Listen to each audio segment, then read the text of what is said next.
Frantic Nerdcast, hosted by AJ and Brock, talking about all the nerdy things that you want to hear about. Let's get into it. Hello, Nerdcast fans, and welcome to Frantic Nerdcast, episode 18. Episode 18. Look how far we've come. Ah, yes. We're in the year of finishing school. Now, we've got a pre-warning for you. It is currently shitty weather where we reside, and where the Frantic Nerdcast HQ is.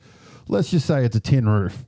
So at some point you may hear some rain in the background. We apologise for that, but we wanted to go ahead with this anyway. Exactly. And our other piece of news before we start anything is last episode was officially our first ever live, or you can see us episode on YouTube. I was going to say live. When did that happen? Not necessarily live. But you can actually visually see us on YouTube. So the first one, and this will be our second episode. So for a lot of you watching on YouTube, hi. For those of you who not, we just waved at the camera. But yes, this will primarily always be a podcast first and a video second. So don't worry, you podcast listeners out there. We've got it for you. Now, as normal, let's jump on the rumor mill. You don't have an intro for that yet. I don't. Are we going to do an intro for that? I suppose we better now that we do it every week. Now, I've actually semi-organised this, and I've created a folder on my phone called Frantic Rumors. I did that pretty much second week we started doing this, and it hasn't helped me. All right, so this first one I've got isn't actually a rumour. This one is something that's happening, and I found out via Jim Lee's Facebook page. Now, those of you who don't know, Jim Lee, amazing artist for DC. He's done the front cover of the Marvel vs. DC Omnibus collection. Oh, really? Nice. Which is going to collect the two big crossover events and also all the Amalgam character issues. Nice. So for those who don't know, Amalgam was DC did like a DC versus Marvel thing where there was a comic where they were fighting each other, but then they also did a series of comics called Amalgam comics, and it was they took pretty much characters who were very similar to each other from Marvel and DC and smashed them into one character. Like you had Darkclaw, which was Wolverine and Batman, and he versed the Hyena, which was the Joker and Sabretooth. Cool. Spider-Man mixed with Superboy. I can't remember his name. Captain America and Superman joined together for the Super Soldier or something like that, I think he was called. Right. Wonder Woman and... Who did Wonder Woman cross with? Wonder Woman and someone was one. But then there were a whole heap of like back characters as well. Sure. But Darkclaw was obviously the most popular one. And like Batman and Wolverine mashed together. It looked fucking awesome, man. Like you could have just stopped there. Yeah. One that I don't know when that's coming out, but yeah. Yeah, one that I came across. It's a bit of a what if. Yeah, so Wolverine and Deadpool. During the most recently released trailer, there's the circle that's been created by the Mystic Arts. Yep. And what if they were to end up in Endgame and Wolverine does the snap, saves Tony, and Wolverine heals and Tony is back in the MCU? I've seen a couple of people say stuff like that. It's fun. Yeah. I don't think it's going to happen, but it's fun. No, I reckon it's going to be funnier if they do it and it's young guy from Spider-Man. They just jump into his room and like Spider-Man's there and like he starts doing the Spider-Man pointing meme. But what is he? Ned, you mean? Ned, yeah. Or Hobgoblin, actually. Yeah. So I've got one, funnily enough, about Deadpool. Daphne Keane is set to return as X-23 in Deadpool and Wolverine with Channing Tatum debuting as Gambit, apparently. I've seen a thing about both of those a while back, but nothing substantiated so far. I think I read something during the week that there's about 25 or so that have been either confirmed or rumored to be appearing through as a cameo. So, I mean, make it happen. I mean, it's awesome to see it. It gives that bit of a like, fuck yeah, like from when you see that sort of stuff. So, I mean, yeah, that'd be sweet. And on that note, Josh Brolin reprising his role as a variant of Thanos King in Avengers Secret Wars. That variant is Thanos King. Yeah. I have that one as well. All right. I've got DC is investigating artists for allegedly using AI-generated art in recent comic book following concerns about cover artist Daxion. DC has replaced the covers with new artwork by David Johnson, Dan Penision, and Culling Hammer. So yeah, there everybody you go. else is using it to shortcut their work somehow. So I mean, get on board. Yeah. Yeah, if it turns out with some cool art, sweet. Like I read a bit of an article a little while back, which was with like your chat GPTs and your similar formats where school kids are using it to write their essays. Yeah. And so they're sort of doing the whole, right, we now need to find ways to combat the use of chat GPT because we need to know if they're cheating, yada, yada, yada. So then there was an interesting thing where this person who wrote the article said, well, what if we don't stop them from using chat GPT, but rather show them how to use it? So use the formats like chat GPT, and that is the premise of whatever their assignment is. So you need to create a newspaper article. It needs to be on X, Y, and Z. You need to use ChatGPT to formulate that article. However, you have to hit X, Y, and Z to be able to actually achieve your marks. So rather than nip it in the bud and say, no, you can't use it, show them how to use these advances in technology so that they can continue to push forward and continue to advance in all those types of things. I thought it was an interesting sort of way to look at it. I mean, they're all idiots anyway, so what's it going to hurt? Yeah, exactly. Yeah. My next one, which I didn't actually know, but there's a female wrestler in the WWE. I can't remember. I think it's Bailey, maybe. But each one of her outfits is a different legion of Warhammer 40k. Really? Yeah. I can't remember what her name is. I'll put it on the Facebook page. But every one of her uniforms is a different, represents a different 40k legion, which is pretty. I thought it was pretty cool. Avengers vs. X-Men reportedly happening in the near future of the multiverse saga. Sure. Hey, we've got to get fucking X-Men first. Rumor mill. Yeah. Well, speaking of X-Men, some fans have voiced they would like Miley Cyrus to portray Rogue in the live-action MCU. I'm for it. Yeah. She's got the voice. She's got that southern twang. Yeah. She can act because she used to be fucking Hannah Montana or whatever it was. Yeah. Did you see her in her episode of Black Mirror? Oh, she's so good. And she was actually really good in that. Yeah. So, I mean, she's got the acting chops for it, so to speak. The Alan Richardson, who is known for his portrayal in Jack Reacher. Yep. So there was a thing that I came across where they've more or less cast him as Sabretooth. So a fan casting where a lot of people are going, we would fucking love to see him in that role because he's a beast. Yeah. He's 191 centimeters tall, so he's a tall guy, and he's built like a brick fucking shit house. So he would be an awesome guy to have up against Mr. Jackman. I think that'd be sick. Yeah, that's fucking awesome. Yeah, I love him. He's a great actor. I love Blue Mountain State. He's one of my fucking Thad is fucking one of the best characters ever. And he was awesome. And Reacher is fucking phenomenal. I haven't actually watched Reacher, but dude, I've heard only good things. But even his little role when he was in Smallville, Teen Titans. Oh yeah. When he played Hawk. Yeah. So that was he was in that, and apparently he copped some flack for that. I'm like, he was fucking Aquaman before that. He was Aquaman in Smallville. See, I started watching Smallville again, and I'm not up to that yet. That was it was a backdoor pilot too. Yeah, right. Yeah, they were going to try and do an Aquaman show. Yeah, sure. And he was going to star in it. Yeah, so seems like it went well.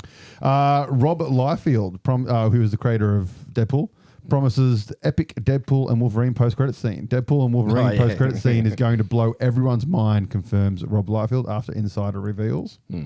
Yeah, which could just be one of the old breaking the fourth wall where Deadpool just kills the Marvel Universe. So that's more or less which would be pretty cool. Yeah. Live action Naruto is in the works at Lionsgate. I've never actually watched Naruto. Neither have I. Or Boruto, I think it's Boruto, the new one. I don't know. Yeah. Never watched it. Only heard good things. I thought about putting it on the other day and I was like, nah. This one here is definitely on the rumor side of things because I looked into it and there's nothing that I could find. Stranger Things star Millie Bobby Brown faces Freddy Krueger in a new Nightmare on Elm Street. I can see her fucking rocking that. 100%. That's why I went down a fucking rabbit hole trying to find if it was real. That would be Couldn't find phenomenal. anything about it being real. It looks like there's a bit of a fan trailer thing kicking around. I fucking hate those so much. Yeah. They infuriate me. I've got the new Netflix Power Rangers series reportedly coming out. Yep. The people are wanting the Red Ranger will be a female. How about we shoot the moon and get Sydney Sweeney? Wishful thinking. Watch all the latest news.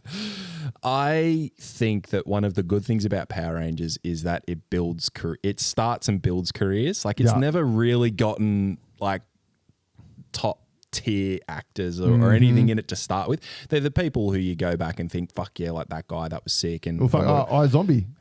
She was a Power Ranger. There you go. Yeah. Exactly. So I think it's far better as a TV show that utilizes up and coming, sort of getting into that realm to build on their career. Yeah. Or destroy it. Well, yeah, exactly. Which I'm guessing it's happened to most of them. Exactly. Looks like they're doing a new Final Destination movie, Bloodlines. Woo! I love those movies. Yeah, I gave up after like the one. Which one was the one with the truck? I don't know. Where the tree breathing. Oh, number 2. Was that number 2? Yeah, Yeah. I haven't watched after that. Really? Is that the one with the pane of glass, where the pane of glass drops? Yeah, that's the last one I watched. Yeah, so that's number 2. I mean, you've got like there's a bunch of reels didn't that I the most see. recent one link, and it was like it turned out it was a prequel to the first one. Like the end of it ended with the plane on the first one. They're on the plane. I can't remember, but it definitely linked them all back in together. Definitely. I can't remember how it did it, but yes, it did it. In any case, yeah, I mean, Final Destination Bloodlines, the 2025 when it's looking to come out. But I mean, I loved those. The first one was phenomenal. First one was phenomenal. Rated the second one as well, because I actually seen the second one first, and then went back to the first one. Okay. Just from the age of the time. All right, I've got Scooby-Doo live action TV series in the work at Netflix. Yes. I will watch the shit out of that. Yep. Because anything's better than that pile of shit that was Velma. But which somehow got a second season. It is such a bad show. Such a bad show. How that ever got made is beyond me, and how the fuck it's got a second season. Someone has paid someone off. I didn't bother watching it. Yeah, it's so bad. Don't even watch it. Wesley Snipes set to return as Blade in the MCU multiverse saga. Make it happen. I'll throw money at that for sure. Yeah, even if it's a cameo, I'd love to just see it happen. I mean, he was awesome as Blade through the things. So that's awesome. Monica Rambeau won't be getting a solo Disney Plus show. Marvel has axed it after the Marvel's poor performance. Or it could have to do with something of no one gives a fuck about that character, so why would we watch a TV show about it? Yeah, it's funny how you get some of the characters where they go, right, we're going to do a thing about this. It's going to be sick. It's going to be amazing. Yeah, people are going to love this character. Yeah. But then they announce that they're going to do it, and then they go, right, now that we've announced that we're going to do it, let's pilot her in another show, i.e. Marvel's, and then, oh, that's shit. You're not getting your show anymore. It's like, oh, but you said I was going to get this. It's like, fucking stop announcing all the shit and then cutting. Anywho. Japan launches Godzilla Museum that lets you zip line into the mouth of a 75-foot tall Godzilla replica. Oh, what? That's How sick awesome. is that? That's awesome. How sick is that? Oh, that's so good. Oh, I got to Japan just for that shit. Look, it was awesome when I seen it. The Boys season 5 reportedly has begun filming this April. Season 5? Season Fuck, 5. They're that confident already. Yep. So season 5 reportedly begun filming. And then just a couple of things that I stumbled across when lurking on Instagram that I thought was amazing. There's a digital artist that I follow, Boss Logic. He's done a whole bunch of stuff with Marvel, with a lot of their posters and their digital arts, et cetera, through over the recent years. After the last Deadpool Wolverine trailer, he did a couple of Do you want to build a snowman? we'll put these up and a link through to Boss Logic as well, because he does awesome stuff. Tom Shanks is Forrest Bump. Oh, yeah, yep. I seen those two, and yeah, they were brilliant. So on The Boys, funnily enough, the spin-off for Gen V spin-off, season 2 has now set new production dates. The first update since the tragic passing of Chance Perdomo. So the good news for the show. Fear Street Prom Queen is now in production on Netflix. So Fear Street, essentially, if you don't know, was the adult version of Goosebumps. Okay. Essentially. And on Netflix, there's a 3-movie trilogy that they released, like very close to each other. Yeah, they did the for the times. Yeah. Because they called them like 19. Yeah. It was like 94, 74, 80, 64 or something like that. Fuck, it was great. They are fantastic. So I watched the first one. I thought it was brilliant. I started watching the second one. I know that I haven't finished. I definitely haven't watched the third one. The third one is like a prequel one. Well, they go backwards. Yeah. Because they start in the most recent timeline. It might have been more like closer to now when they like for the final one. But yeah, it goes. But it's all connected into one big storyline. Yeah. So there's a new one coming out called Prom Queen. Okay, it's now in production. One of my favorite things that I stumbled across this week was probably Gears of War 6 June announcement teased by veteran actor. So Gears of War, one of my favorite games. It's getting its number 6 finally. Number 6, because they more or less did the original trilogy. Yeah. They started doing the second trilogy, which was I want to say early to mid to 2010s, and then the last one just hasn't gotten much legs so far to finish that second trilogy. Yeah. It looks like we're finally getting it. Oh, nice. Good. One Piece Season 2 is reportedly set for a 2025 premiere after Netflix added Percy Jackson and the Olympians co-executive producer Joe Trackers as co-showrunner. Nice. Steven Spielberg and Jordan Peele are currently top choices right now to direct Tom Holland's Spider-Man 4. Yeah. Of those two, I prefer Jordan Peele. Yeah. I think that would be sick. But I'm not going to complain about Spielberg either. No, that'll never happen. Marvel Studios on X-Men movie. Currently looking for a writer who can handle both comedy and drama. Focus on female-centric characters. Want to introduce members whom haven't seen in live action, along with the original cast members we know and love. What are you putting in an application or? That's a complete other way. This one's good. Huge. Fans believe that Michael B. Jordan will be reprising his role as Human Torch in Deadpool because he's posted the trailer twice on his Twitter. That's sick. I'd love to see it. But it would be even better if he does a portrayal of both that and Killmonger. Well, I think that would be someone awesome. in the comments said that they want to see Chris Evans come out as Captain America in Human Torch and Michael B. Jordan come out as Human Torch Killer, and they're all there. They're doing the Spider-Man meme. So good. David Tennant, he wants to return as Kilgrave in the Marvel Cinematic Universe. Do it. Yeah, 100%. Go for it. I make that 1 happen. trillion times up for that. He is the best villain yet in any Marvel movie. Marvelous. Now, this next one, unfortunately, is a visual one, which I'll take a screenshot of and throw up there as well. But Cassandra Nova in Deadpool and Wolverine picture leaked.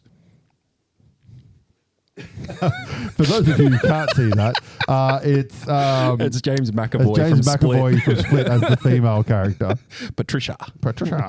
My last one I've got is just some release date stuff that I've seen. It's been posted on a couple of Facebook things. We've got Monsters at Work Season 2 coming out on the 5th. Yep. Kingdom of the Planet Apes comes out in cinemas on the 9th here in Australia.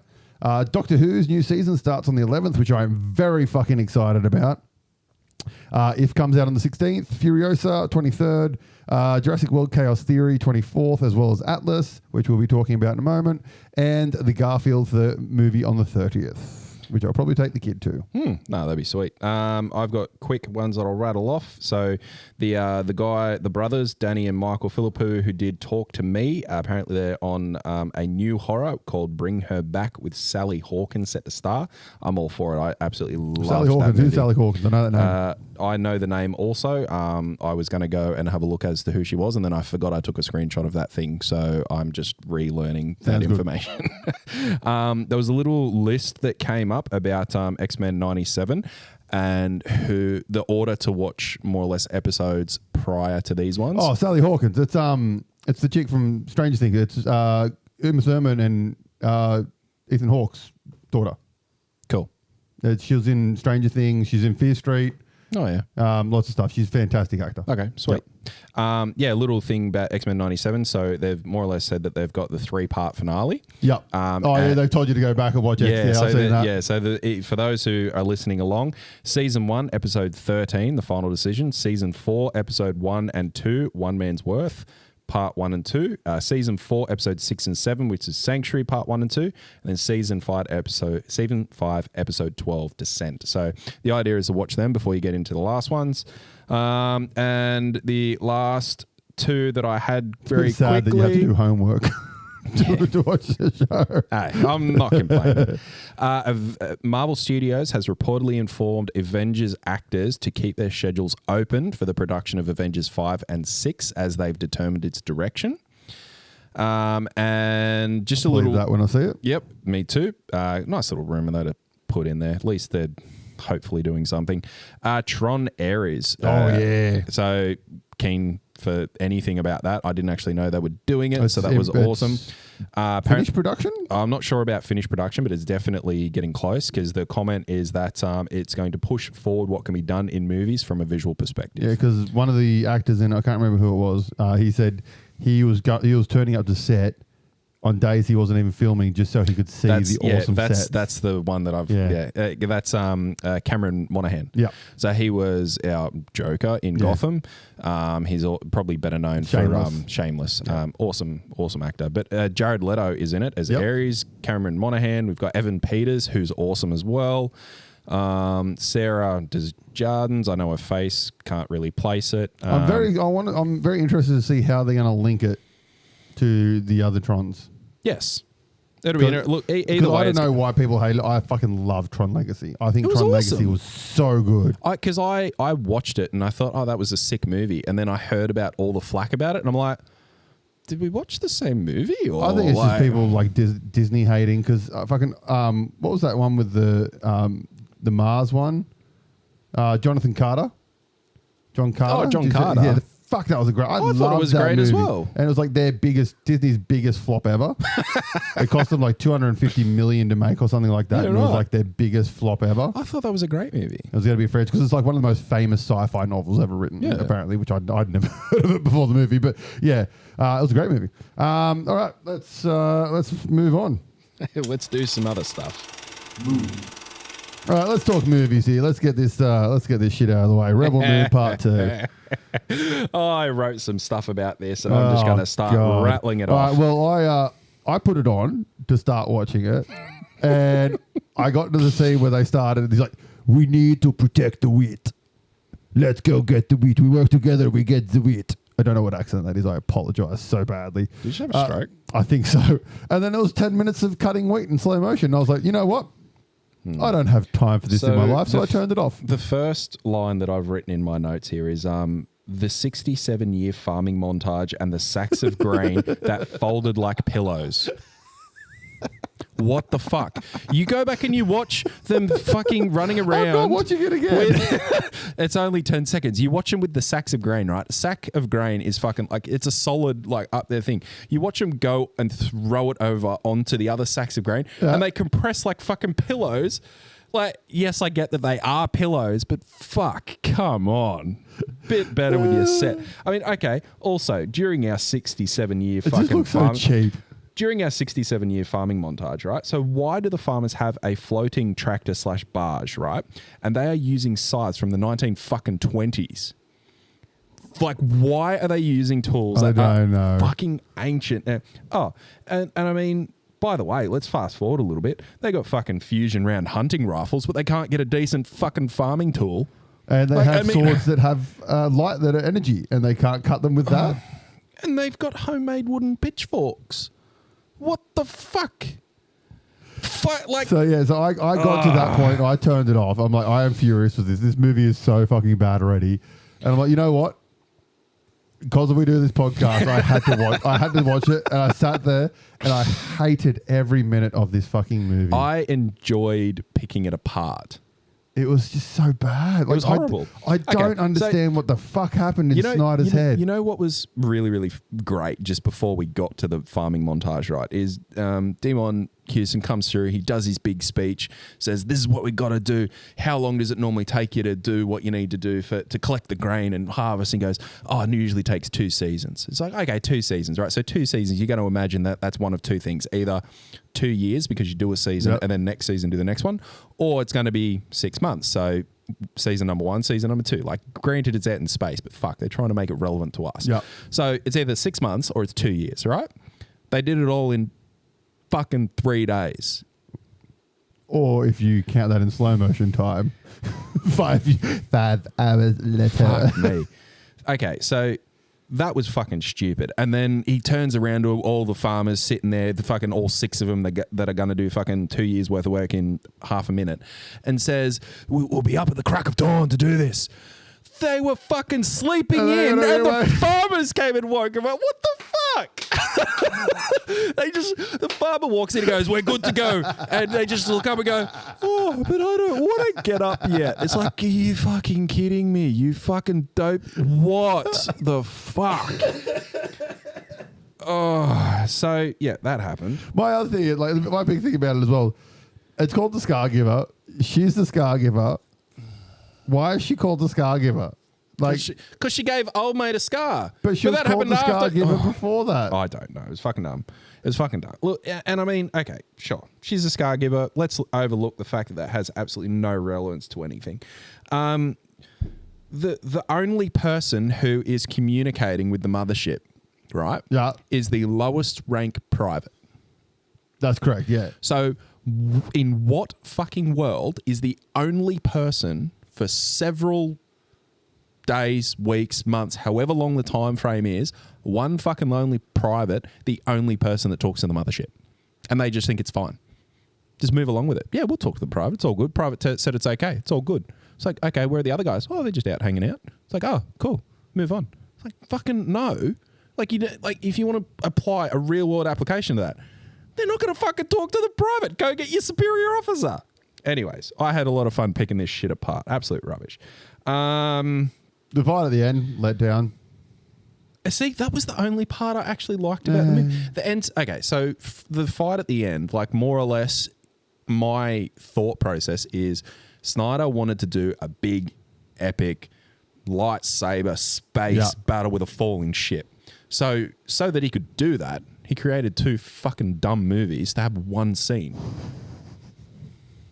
That is my honest thought about the whole fucking thing, because the rest of it doesn't make sense. He literally okay. If you want to take, the whole premise of it is they want some wheat.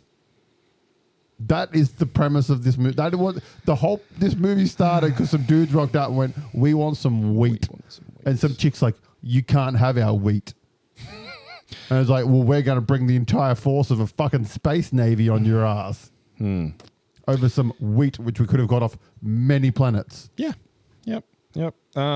One thing that I thought was going to happen a little bit more, like something was going to come of it really early when you first get Jim, the robot. He's got a sight on all of them, and he starts seeing all the weapons on it. Scargiver gets completely highlighted. I'm like, oh, cool. They might do something with that. No. Yeah. No. Why bother? We've put something. We'll put a little tidbit in there, which we might come back to. No, we don't want to use that. The movie really should have been about him. I agree. Killed the princess. I don't get any of that.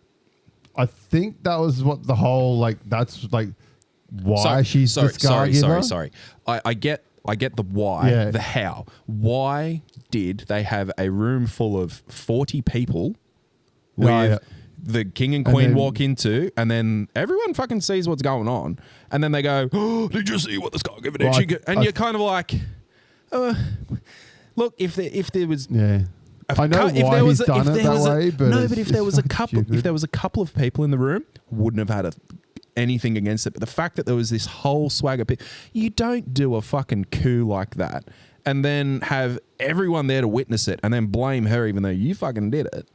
It didn't make sense to me. I understand the reason. No, I understand the reasoning behind that. It's because they put all those people in the room, then all those people can corroborate that she killed the king, queen, and the princess. So, you've got 40 people corroborating. But you now have 40 people who can corroborate against you. Yeah, like and that's more so my thought. Like, yeah, you can have 40 people corroborate for, but I mean, let's say 25 of the 45 say, hey, we want to fuck over that guy now, so let's go and let's fuck him up. And then, well, you've just been outnumbered like that. I mean, fucking dumb. Stupid movie. Don't watch it if you haven't watched it. I've got so many more things to tell you about this movie. I can just keep let's going. Stop. This is enough. It's a bad movie. Just don't watch it. All right, give us one more thing. What's your favourite thing? My favourite thing? Favourite bad thing? My favorite bad thing. Oh, Jesus Christ. My favorite bad And for those thing. of you out there, do not expect us to talk about the fucking Snyder Cut ones because we are not talking about them. Oh. These movies were just such fucking letdowns. So, I'll tell you what the thing that I hated most about this movie. The Chinese lady who had the robotic arms. Yep. They were building her up to be a massive emotional draw point for when she died. Okay, yeah. It just fucking happened. Like they gave no draw to start her off. She just started crying when she got a banner off the kid. No real context about it. Just happened. And then the next bit was like, right, I'm going to defend these guys, and the kid's going to watch on with a little knife. And then she fucking gets into this fight, and she's going sick. And then she gets her arm cut off. And then when she gets her arm cut off, she just forgets everything, and then just goes with the right arm, with the fucking. You're like, did you just you lose one limb and then completely forget how to fucking? I think the major thing with this is you didn't give a fuck about any characters. No. And even in this one, you can tell Snyder's like, no one cares about these people, so let's have them all sit at a table and explain why they're doing this. Oh, that fucking. Oh, there were so many missed opportunities to actually like weave them into the movie as it went along. But no, let's just sit at the table and say, why are you doing this? This is my story. And I mean, it was an awesome story. Like, that was cool. But then it goes, my story was, and you're like, oh, they're really doing this. Yeah, and then it's like, oh, and my story. Okay, yeah, let's all have a story. And then the Scar giver, I do not have a story. Snyder is going from great films and he's just slowly going down the shit chute. And Which it's unfortunate because he makes good movies. Yeah, exactly. It's very unfortunate. Hopefully the Army of the Dead 2 will be a lot better. Split Trilogy. Yeah, I thought, why not? Let's have a little chit chat Fucking about love this. these movies. It was so good. My favorite of the three is Split. Yep. Which I think I mentioned the other week. Purely like McAvoy, he is incredible in that. So for those of you who don't know, the Split Trilogy essentially is a movie from back in the day. One of Shyamalan's, I think it's like his second or third movie called Glass, which is no. So it was Unbreakable. Yep. Which is Bruce Willis, and essentially it's a dude's on a train. The train blows up. He's the only survivor, and he finds out that he can't get injured. And then you eventually find out that Samuel L. Jackson, who is he has a disease where his bones are really fragile. His bones are incredibly brittle. So more or less, he can't walk because as he made does, of glass. he just breaks. And he eventually is the villain. You find out he's the one who crashed the train just so that he could get this. So more or less, whilst he is brittle, he's incredibly smart. Like he's more or less a mastermind. And loves comic books. Loves comic books. Loves mastermind. Like has an incredible mastermind. But he, the premise, or at least what he's trying to do, is he is, as you said, incredibly brittle. Yeah. So therefore, he works off of an extreme nature where his body is at the extreme low, where he breaks like this. Like a wind blows wrong and he breaks. So therefore, why would there not be someone at the opposite end of the scale? As in, they are unbreakable, super strong, like they can't be hurt. So he more or less goes through and develops, or at least puts things in place so that these massive tragic events can happen, i.e. the train crash. Like he manipulated a whole bunch of things so that could happen, but there was a whole swag of them that he more or less masterminded together to happen to find Bruce Willis. Yeah. I thought that premise was awesome. And it's a great movie because it's a superhero movie, but it is nothing like a superhero movie, and you don't really feel like it's a superhero movie. You don't. And it's just there's no real twist, Shyamalan twist or anything in it. It's just a thoroughly enjoyable movie. The only real twist in it is the only real twist that sort of tries to come through is the fact that Glass being the bad guy and the manipulator. But even so, like it's you not. You get that from the start. Exactly. Though, and you do get it because he straight out says it, where I'm looking for you, the superhero, being Unbreakable Mr. Willis, and he says, if you're the one extreme being completely great and indestructible, I'm the opposite. Like he straight up said, you're a superhero. Well then, if he's the opposite, like he literally calls himself the villain or supervillain straight away. So whilst it's a plot twist, it's not much of a twist. And then we jump into the second movie, which is Split, which is both of our favourites. One, but the thing about Split is no one knew that it was the second in this trilogy, because at that point there was obviously no trilogy. There was Unbreakable was an old movie. So 14 years apart. I think and then you find out right at the end of this, there's a 16. Sorry, news report on the TV. It's like a sort of post-credit scene, and then it just slowly goes through this diner, and then fucking boom, Bruce Willis. Yeah, and it was really, really well done. I mean, this movie this movie start to finish was incredible. McAvoy is just fucking incredible. And so I went and just watched a few little snippets over the last couple of days just to I watched it probably 2 weeks ago. Yeah, okay. No, I honestly, after watching this little snippet, I'll go back and watch it again. But I mean, the movie starts off, like the opening scene is incredible. Or the opening couple of scenes. Yeah, the kidnapping. Yeah. And that was so fucking well done. Anna Taylor-Joy is just... this is like, I think it was her second movie? It was early. And yeah, I'm pretty sure. I mean, for those who haven't watched it, more or less, Anna Taylor-Joy, the character she portrays is sort of like the loser she's type the outsider. girl. That's a better way. Yeah, she's the outsider, outcast. And anyways, these other 2 or 3 girls they're forced to invite her from memory. Yeah, I think the dad comes past and says, "Come along," and they're kind of like, "Ugh." And so the 3 or 4 popular girls jump into the car. So it must be 3 because they're sitting on the back. So the 3 popular girls get into the back seat. Anna Taylor-Joy gets into the front seat while the dad's loading up the boot.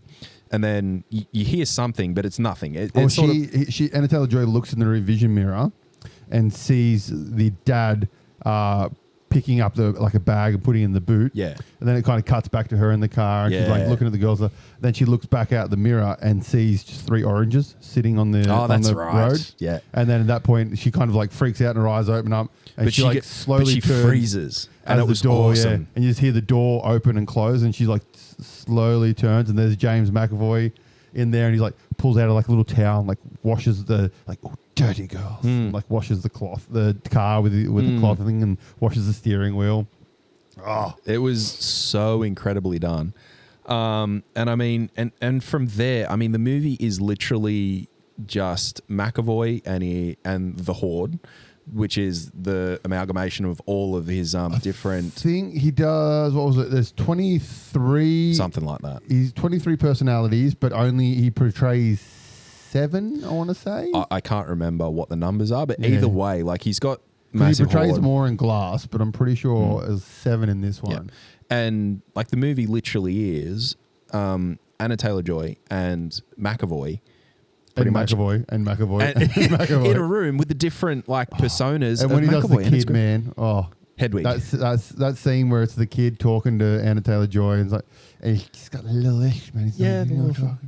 And I'm the one who can give the control over to whoever I want. Yeah. Oh, it's fucking nuts.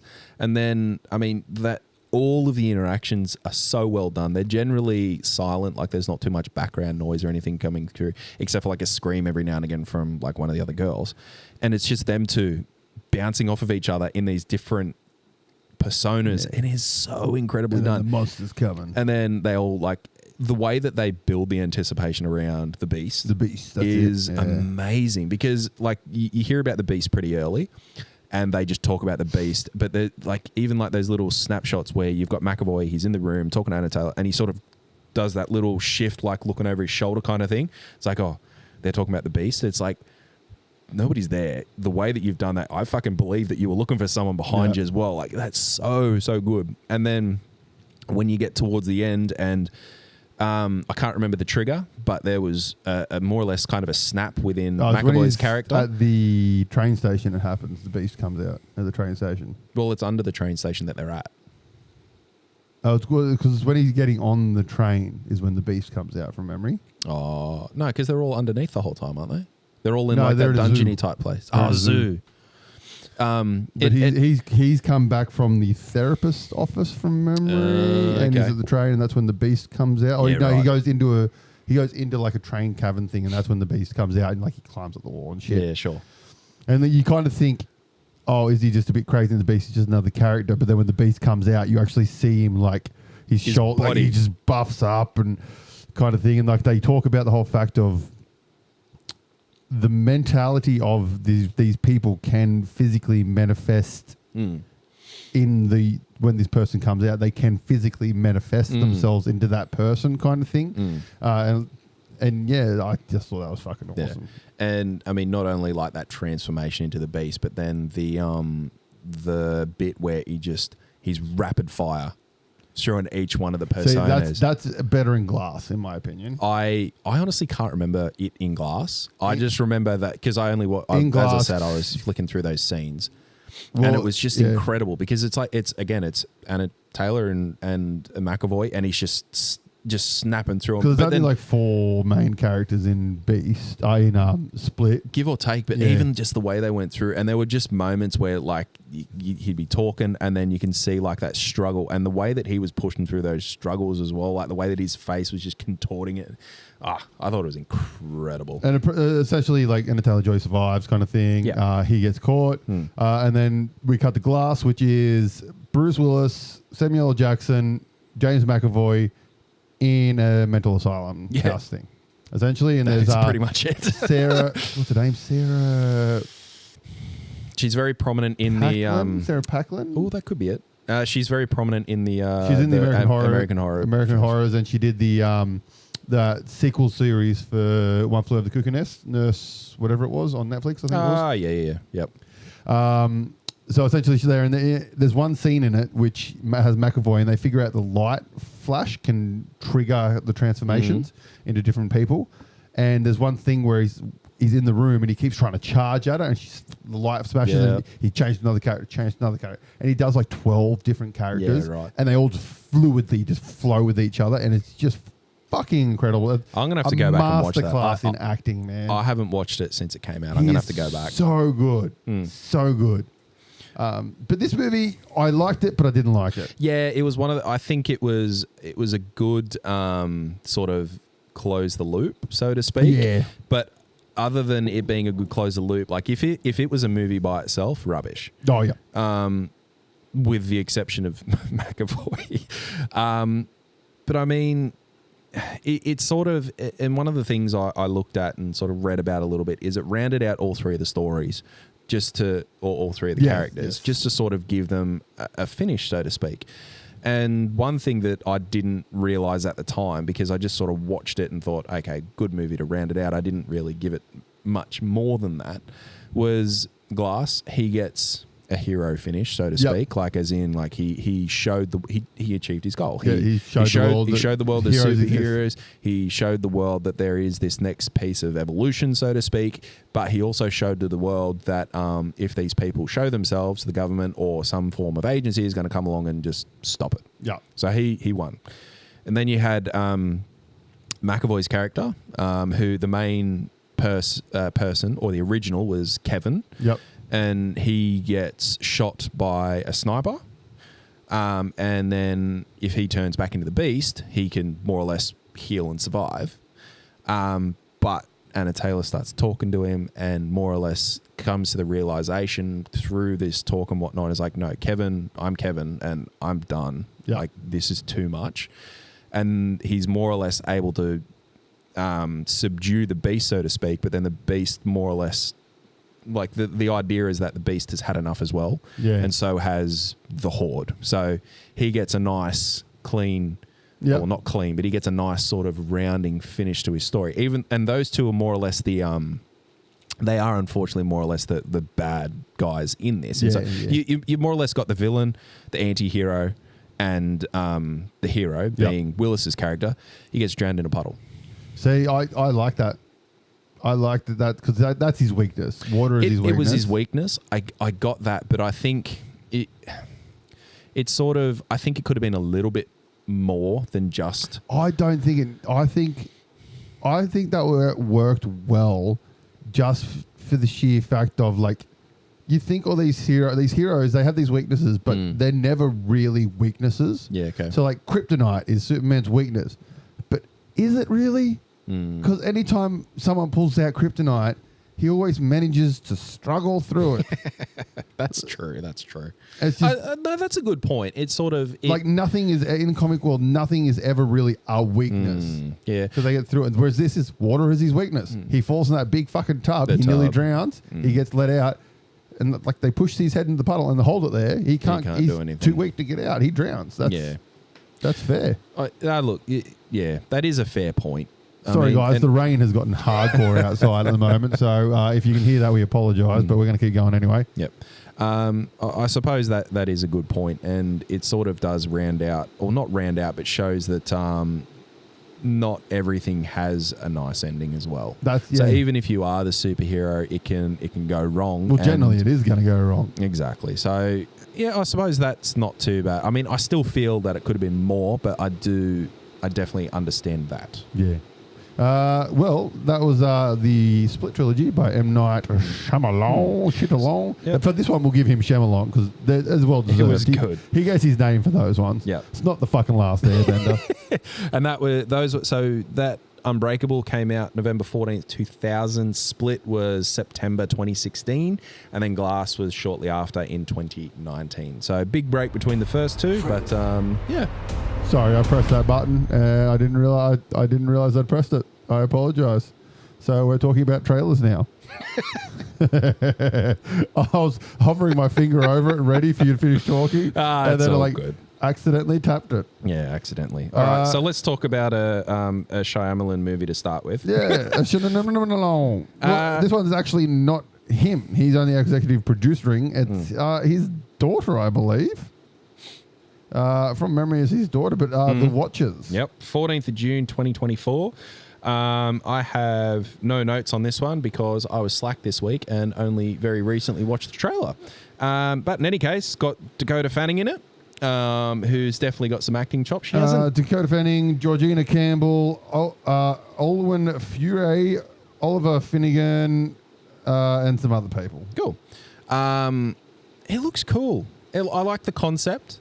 It looks like a familiar concept. Go into well, it kind of like when it stops, all the little symbols. The Nordic. They look like Nordic. I thought the ruins. exact same thing as it was coming through, and I thought that was awesome. The only thing is that I know in some witch type movies you see similar type runes and stuff. I thought that might have been the thing, but I definitely was more strongly on the Nordic. Yeah, I feel like it's like Nordic-y from what I feel.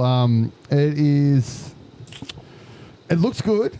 It looks like it could be a little slow in parts. I kind of feel some jump scares and stuff. Yeah, jump scares. Like when you get that horror thriller type thing, they can definitely fall into the trap of being too slow through periods. If they can at least build some intrigue through the earlier pieces, it should be able to carry the story. I hope. So it's actually based on a novel by A.M. Shine. Okay. That's about all the information I have on the novel. But I mean, more or less from the trailer, it looks like she's traveling through a forest of some kind. As you said, you get the Nordic symbols up on her radio as it starts to shit itself. Then you just see a random fucking door open in the jungle as she's walking through it. Get in. You've got 5. No, she's super calm. It was like 5 seconds. You've got 5 seconds, or the door closes and seals. And 5, 4, 3, and then she ends up in the room. And then cuts to be quiet, come over here, you need to stand very still right here, and this is what we do for a little while. And they stand at a window more or less, looking out at the jungle, and they're applauding you. Yeah, they're applauding you. That's right. And then it just looks like it's going to get very generic horror-y, I feel. I think that's where it'll start. I got a feeling that the build of the movie will be quite good. And then when it gets to the point where it starts to go more horror rather than thriller, I think it might start to go downhill. But I mean, Dakota's got acting chops. I haven't seen it in too much in recent years, but I know she's got the chops. Yeah, so hopefully she can bring it to the front and have a really good, bring it to life.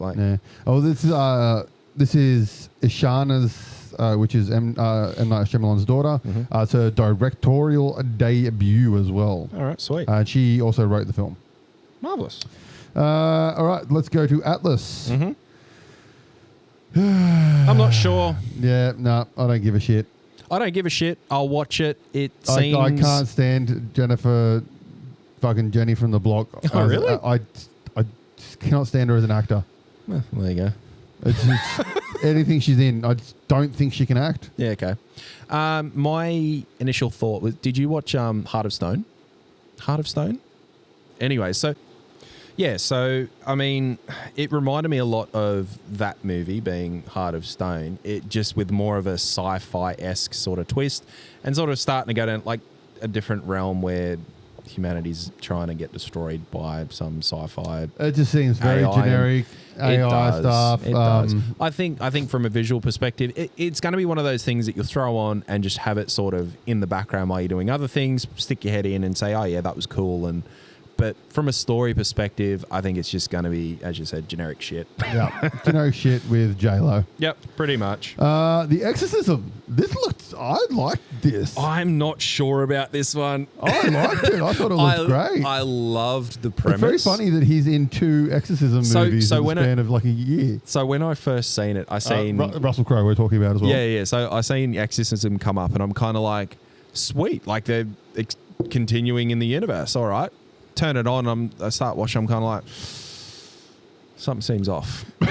So essentially, the plot appears to be from the trailer. What I get from the trailer is Russell Crowe is playing an actor, yes, who takes over the role of someone who's in a film about exorcism, and that person killed themselves or died, and he's taking over the role of them as the priest in the movie, and then he proceeds to get possessed. Yeah. Or what appears to be that he gets possessed. So what I love about this, and it's going to be interesting how they bring it all together and how it all happens, is it seems like he had a substance abuse issue or a substance addiction issue.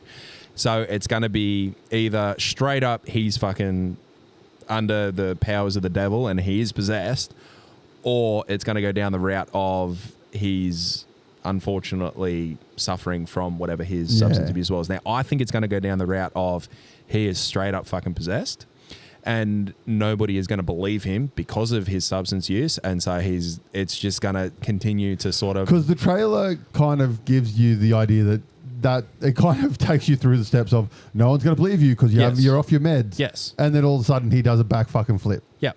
And he's like, oh, okay, so he is possessed then? Yeah, exactly. Cool. But I don't know whether that's like the trick where it's going to be that. And then at the end it's going to be like, oh no, like all that shit was in his head and he's just fucking lost the plot. And it's got I can't remember his name, the brother from Frasier. He's playing the priest. Is it Ryan Simpkins? Maybe, is that his name? I don't know. I wrote a few names down. It's the guy from The Priest. Sure. But they mentioned like movies like The Exorcism and stuff, how shit happened on set when they were filming them. Like there was a fire in the original Exorcism and stuff like that, burnt the sets down. So when I was watching the trailer, and I'm going to be honest, I was not paying complete attention, but I paid enough attention to pick up bits.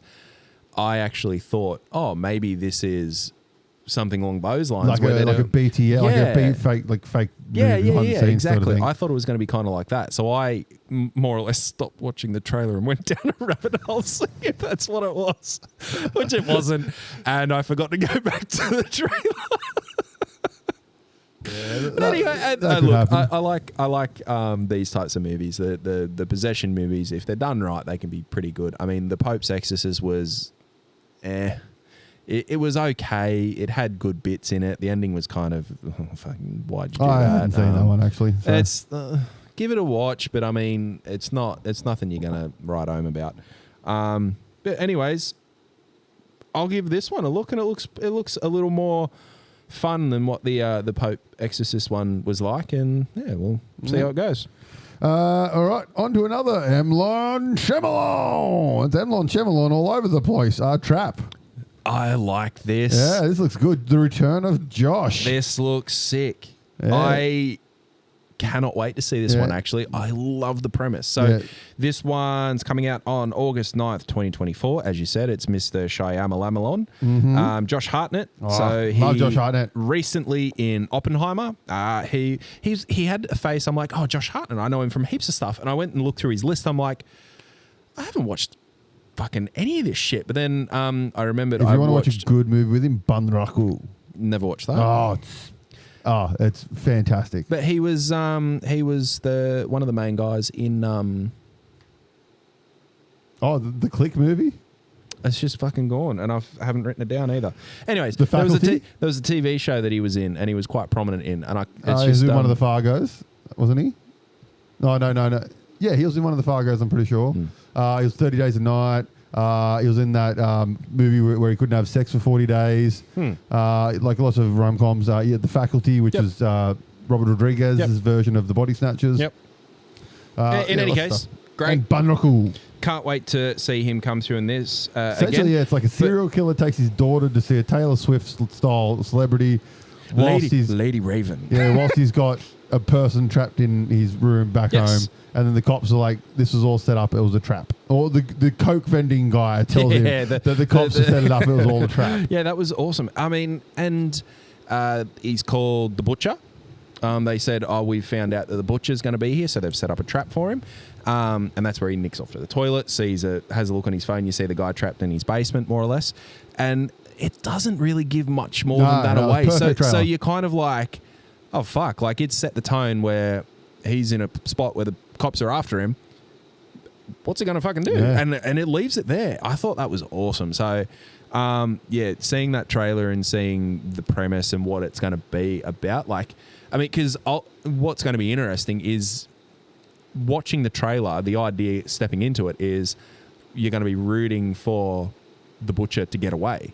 Yeah, they've set it up as him, the main character. So the whole time you're going to be instantly conflicted as, oh fuck, he's the main character. He's trapped there. He's trying to get out. He's got to get out. But then it's like, got to protect his daughter. No, we don't want him to get out because he is fucking not meant to get out because he's the bad guy. So it's going to be really, really cool to see how that comes across. Yeah. I'm looking forward to it. All right, our last trailer talk, which is Blood of Zeus. Blood of Zeus Season 2. This looks wicked. Watched Season 1 however long ago. From memory, it doesn't have too many episodes in it. It was awesome. It was one of those ones that just randomly came up, and I was like, oh, what's that? I was like, Netflix had like the thing sort of that gives you the preview at the top, and I was like, well, it kind of looks like Castlevania. I might give that a bit of a crack, and yeah, it was fucking awesome. I'm pretty sure I watched it after Castlevania. Yeah, I'm pretty sure I did too. I'm pretty sure that's why it popped up. It was like recommended. Yeah, and it's wicked. Like, for those who haven't seen Season 1, go have a look at it now. It's one of those ones which, as you said, it just sort of came up. It's wicked. It's set in the realm of the Greek gods and all that sort of stuff. It's just awesome portrayal of all of that and how it goes through. This trailer just looks like it's going to be fucking action-packed, bloodthirsty. Yeah. Gods versus gods and humans and demigods. Yeah. And like to that as well, like it is, it's not a PG. No. It's got a lot of blood and gore through it. I think there was even boobies in the first season, wasn't there? I can't remember, but sure it probably was. Look, wicked show. Trailer looks sick. And as you said, it doesn't give much of a story weight in the trailer either, because it more or less comes out and says, right, this is going to be a season about gods, demigods, and humans all just fucking up each other. Yeah. Again, that's all the trailer is, but the visuals with it is sick. I look forward to it. And it comes out on the 19th of May, so it's not far away at all. Yeah. All right, on to comics. We haven't talked about some comics in a while. All right, so this one, we are talking about Teenage Mutant Ninja Turtles, The Last Ronin. This was such a fucking soon to be a video game and live action movie. Thank you very much, all the people that are making this happen. So this comic originally published around October 2020 and ran through to April 2022. So one thing about this comic that people should instantly know is the Teenage Mutant Ninja Turtle comics aren't the cartoons. They're very different to the cartoons and the movies. The cartoons are far more aimed at kids. Yeah. The comics are far more aimed at not kids. Yeah, I know. They're different from any of the live actions or the feature films, CGI ones and all that kind of. It's very different comics to the live action stuff. They are darker. Yeah. 100% darker. So before we get into it, this is going to be one of those spoilers. Like, I know it's older, but it is still going to have spoilers. I mean, it has a sequel already, so yeah, exactly.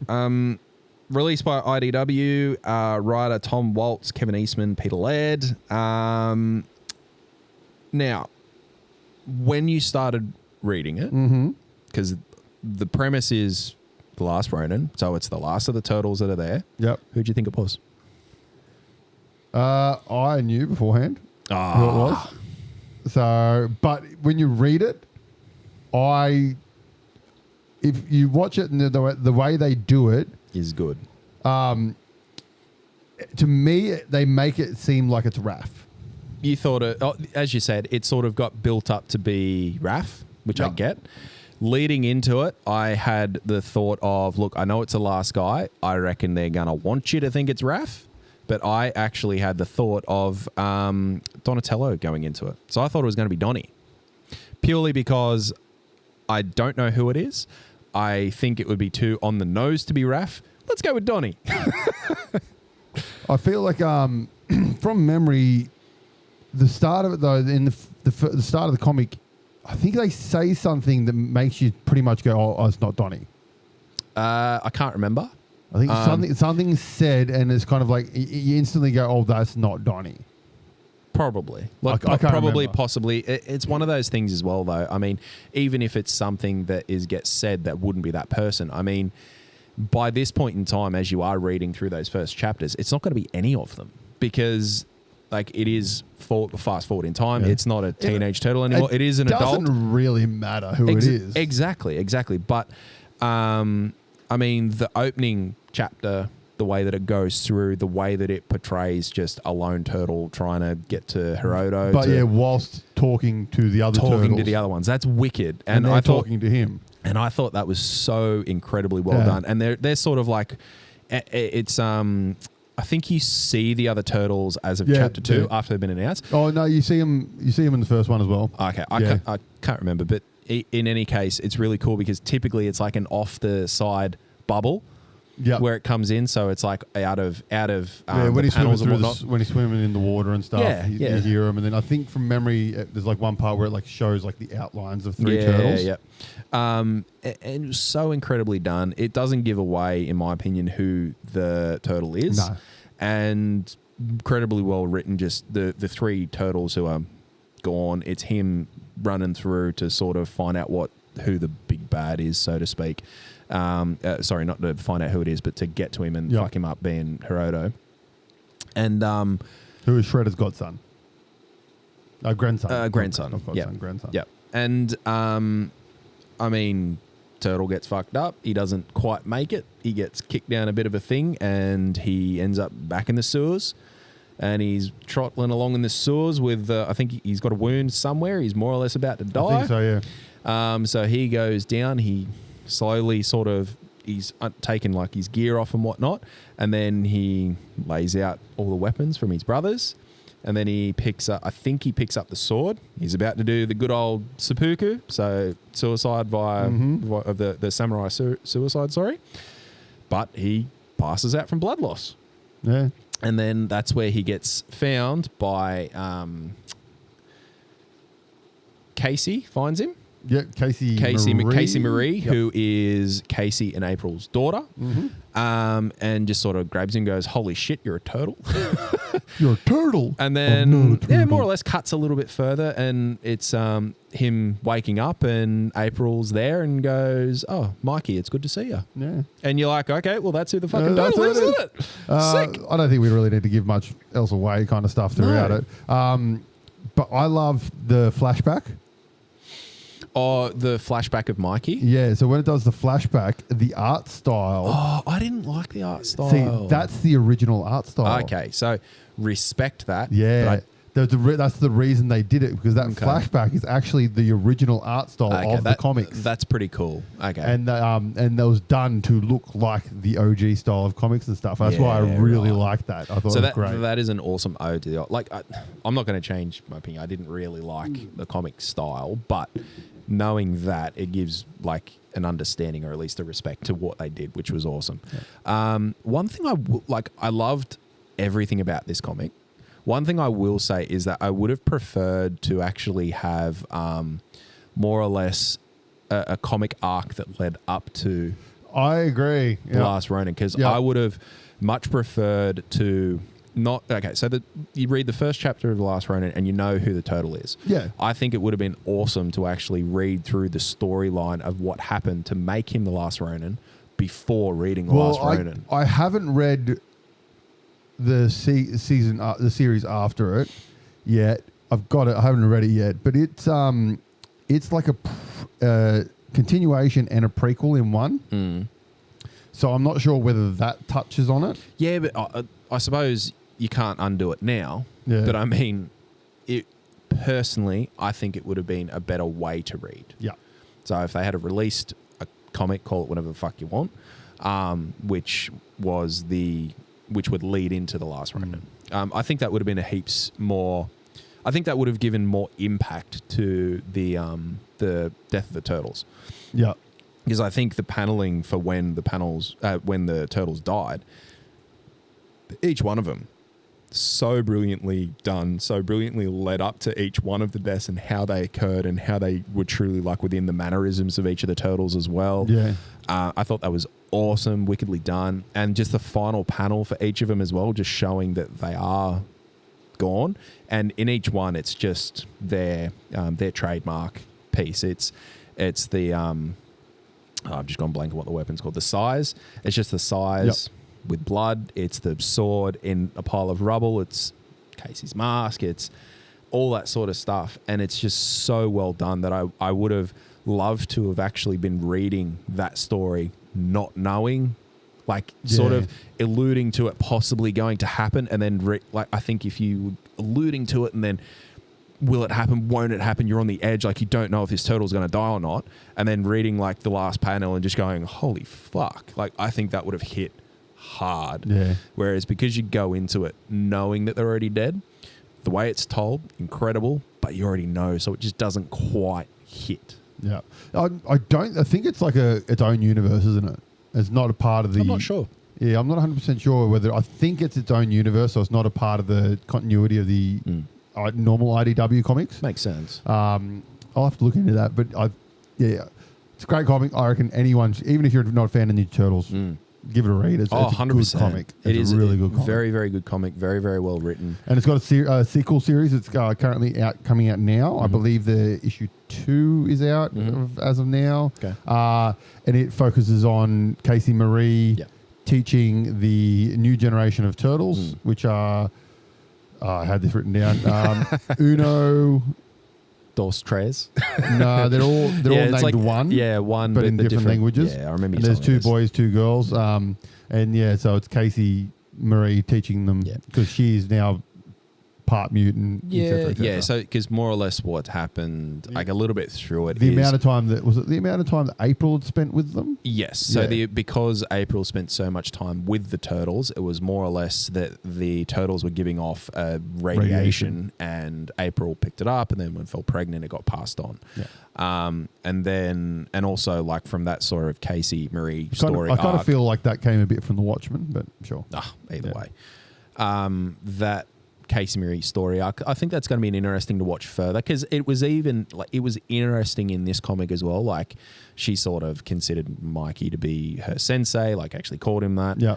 And then she's trying to like sort of continue that legacy with the new turtles, and that's more or less where the comic ends. Just her sitting over like a little containment tube with the 4 new turtles in it. So I thought that was pretty cool, and it gives not a restart, but it gives a way to introduce a new world, sort of a futuristic turtle world. Exactly. And it gives the opportunity for more characters within the turtle world because, I mean, I don't think there's a massive amount. I think you had Venus, who got introduced in the live-action series. I'm not sure whether she got brought into the comics or not, so it was the female turtle.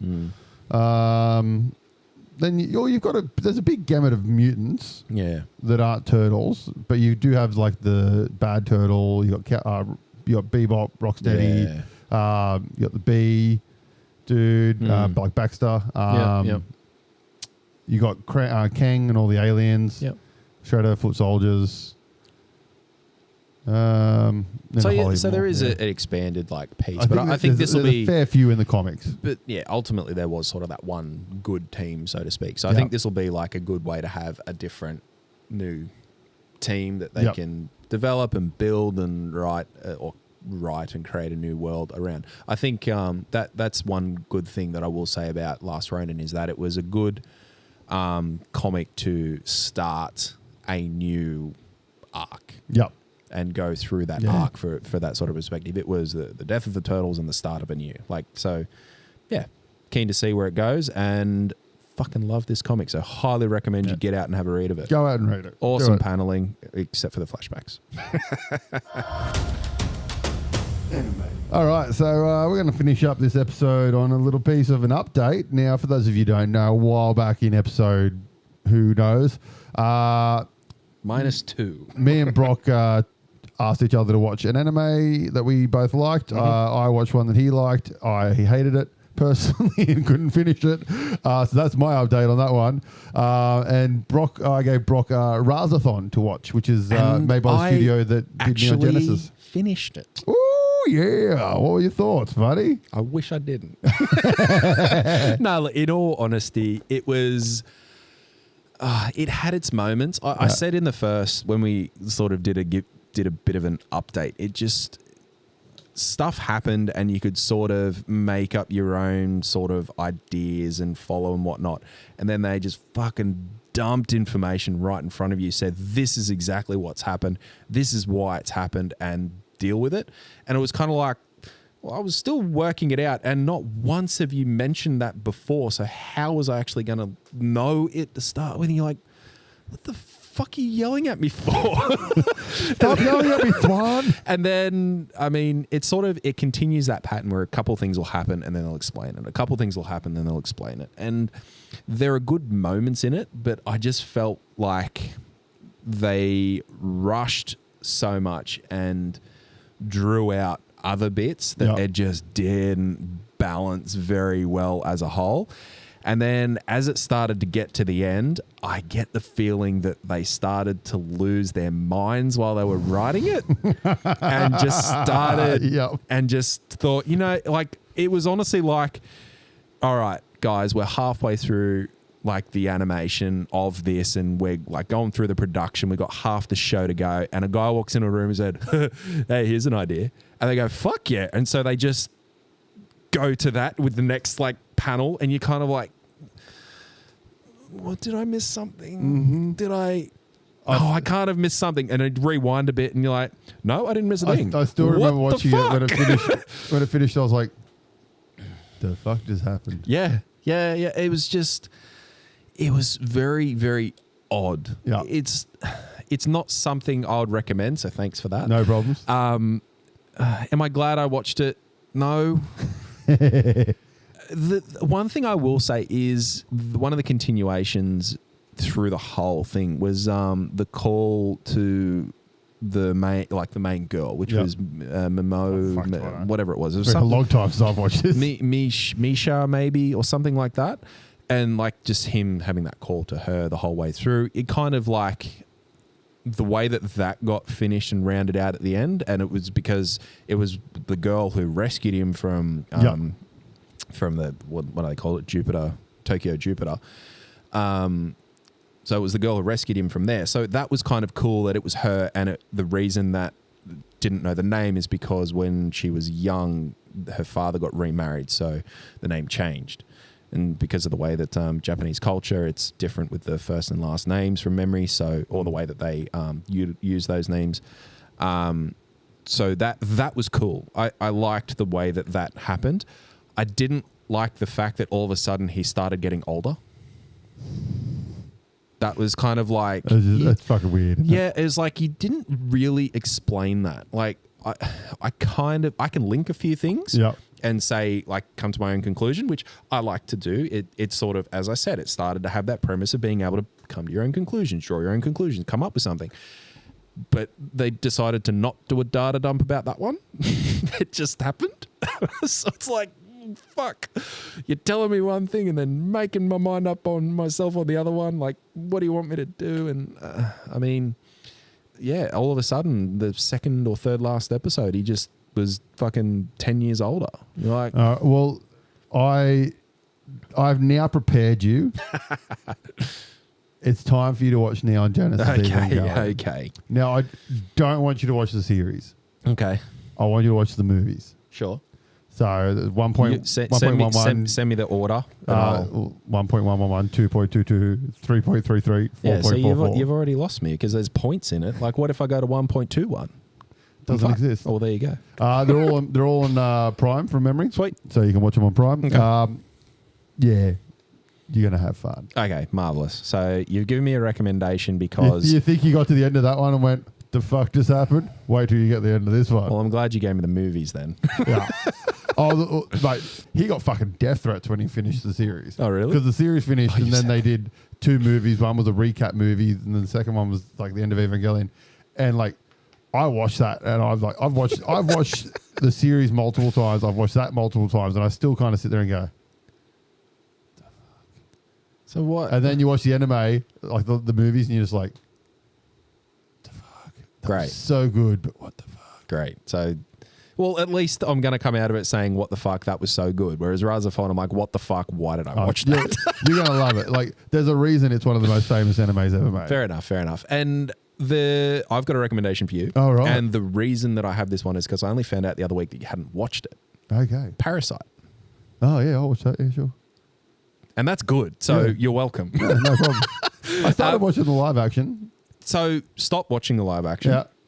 Watch the anime. Yeah, only need to watch season 1 for the time being. I'm pretty sure it did get broken into seasons. I can't exactly remember because, oh shit, I'm gonna have to have a think about this. I can't remember if they did season 1. It was more or less books 1, 2, and 3, or if they did actually break it down to 3 seasons. Okay. Either way, whatever's there, start watching and we'll go from there. And once you have watched that, I suppose we can go into the realm of its comparison to the comic. I've at least read a couple of those. And we can also have a chat about, as you just said, the live action. And Sounds how good. it sort of links into those as well, because I have thoughts. Oh, okay. Sounds good. All right. Well, that is the end of this episode. So thank you very much for watching and listening to us. We highly appreciate your company. So for Frantic Nerdcast, I am AJ. And I'm Brock. Bye.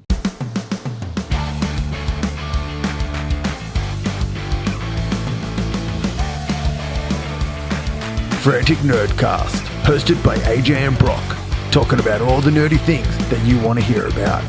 Let's get into it.